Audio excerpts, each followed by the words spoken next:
Bonjour, ici Étienne de maigrir-sans-avoir-faim.com pour une nouvelle série de vidéos cette semaine. Cette semaine, on va parler du sujet le plus populaire sur la page des suggestions. Si tu es une de mes clientes, tu sais déjà comment ça fonctionne. J'invite toutes mes clientes à me suggérer des sujets et à voter pour le sujet qu'elles préfèrent. Alors cette semaine, le sujet des vidéos, qui est le sujet qui a reçu le plus de votes en ce moment, c'est valeurs nutritives, quoi regarder. Alors ça a été suggéré par Caroline.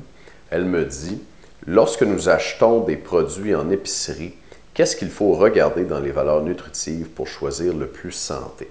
Alors, c'est le sujet qui a reçu le plus de votes, 21 votes pour ce sujet-là, et c'est de ça dont on va parler cette semaine.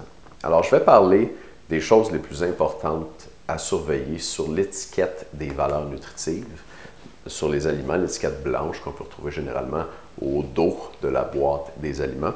Aujourd'hui, je vais parler des calories. Demain, on va parler des protéines, ensuite des glucides et du sucre. On va parler des bons gras, des mauvais gras. Et puis dimanche, je vais finir la semaine avec un récapitulatif de tout ce que je vais avoir dit cette semaine sur les valeurs nutritives. Donc, on va commencer aujourd'hui avec les calories. Les calories, c'est ce qu'il y a de plus important sur l'étiquette des valeurs nutritives pour la santé quand on pense à une perspective de perte de poids. J'imagine, Caroline, si tu regardes mes vidéos, si tu suis mes conseils, c'est que tu es intéressé à être en forme et à perdre du poids. Donc, pour aujourd'hui, puis dans mes prochaines vidéos cette semaine, je vais quand même garder ça dans une optique de perte de poids. Et pour perdre du poids, c'est important de tenir compte des calories. Je ne te dis pas d'en faire ton focus et puis de te concentrer là-dessus, toi, si tu veux perdre du poids, mais il faut au moins que tu utilises une méthode, un principe qui tient compte des calories.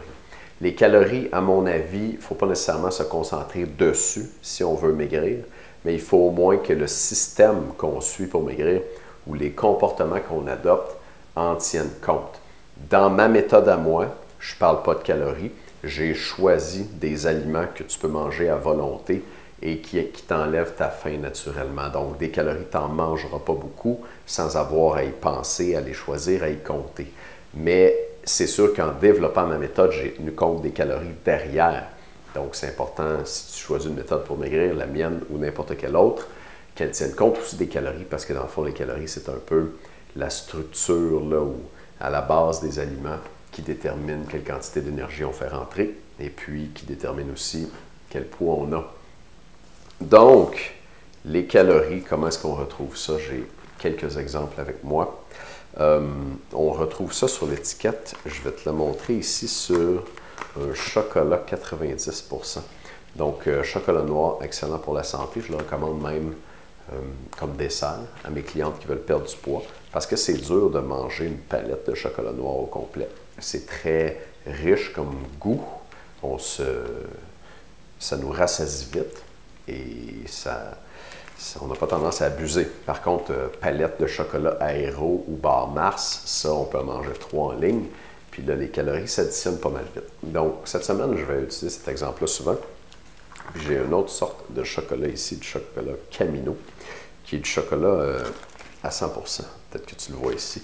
Donc, je vais pouvoir comparer les deux cette semaine. Puis on va voir lequel a des avantages, lequel a des désavantages. Mais pour aujourd'hui, on va regarder juste le 90%. L'étiquette des valeurs nutritives est derrière ici. Et sur l'étiquette, on voit les calories en haut complètement. C'est juste en dessous de mon doigt ici.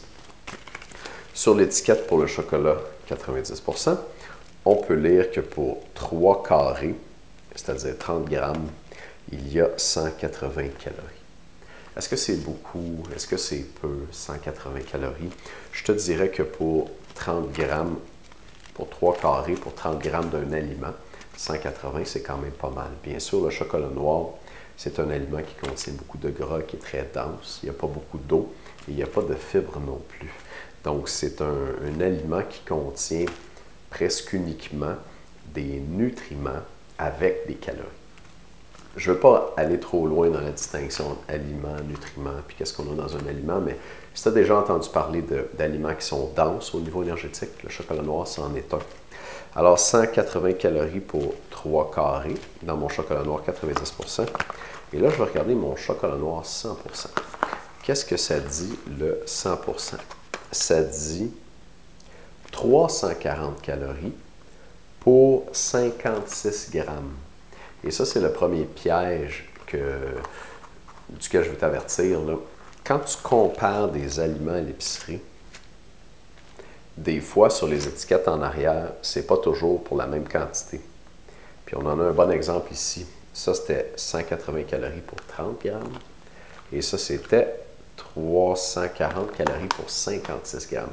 Fait qu'un peu moins que le double. Et on a presque la même quantité. Là, pour 60 grammes, j'aurais eu 360 ici. Et pour 56 grammes, j'ai 340 ici. Donc, on a presque la même chose. Il ne faut pas trop se surprendre. Chocolat noir 90, chocolat noir 100%, ça se ressemble beaucoup. On va avoir presque la même quantité de calories. Mais si j'avais comparé mon chocolat noir 90 avec des céréales, ou avec une pomme, ou avec une canne de thon, j'aurais eu quelque chose de complètement différent. Alors, première chose à regarder, les calories. Deuxième chose, piège à ne pas éviter, les calories qui sont écrites sur l'étiquette, c'est pour combien de grammes de cet aliment-là. Donc, si je veux comparer deux aliments, c'est important que je m'assure de comparer les mêmes quantités. Sinon, je peux faire le calcul rapidement avec moi, dans ma tête, ou sur une calculatrice. J'en ai une avec moi. C'est sûr qu'aller magasiner, faire son épicerie avec sa calculatrice, c'est beaucoup de travail. Puis moi, aujourd'hui, bon, je travaille dans ce milieu-là depuis 15 ans. 180 calories, je sais ce que c'est. Je sais ce que ça représente. Je sais qu'une femme, selon sa taille et son poids, elle va manger à peu près 1600 calories par jour, qu'un homme va manger à peu près 2000, 2200, et que ça change en fonction de la quantité d'activité physique que tu fais et du travail que tu as. Pour moi, c'est clair.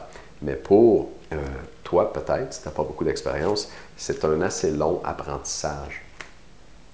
Pouvoir comparer en un coup d'œil les calories qu'il y a dans un aliment versus un autre, versus une pomme, versus des céréales.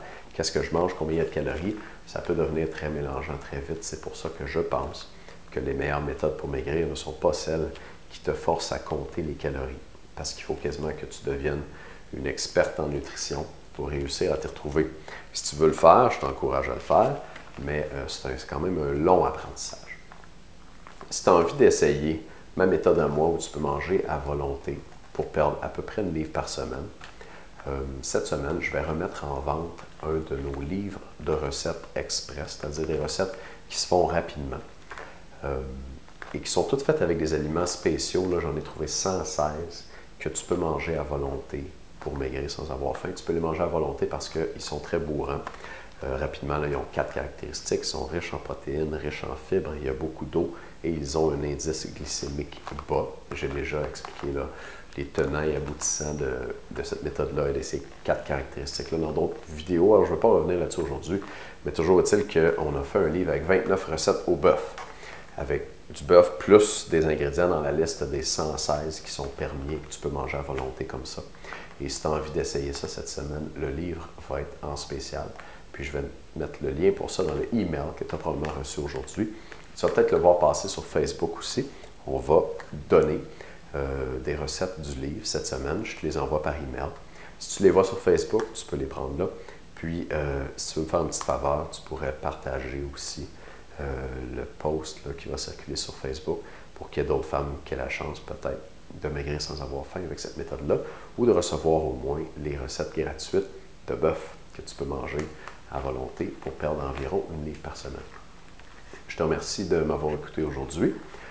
Si tu ne reçois pas mes emails encore, tu peux aller sur mon site web maigrirsansavorfaim.com, me laisser ton courriel, tu vas recevoir des vidéos comme ça tous les matins avec des conseils pour perdre du poids sans avoir faim. On se reparle demain dans une autre vidéo. Et puis demain, on va parler toujours d'étiquettes de valeur nutritive. Et demain, on va parler de protéines. À demain.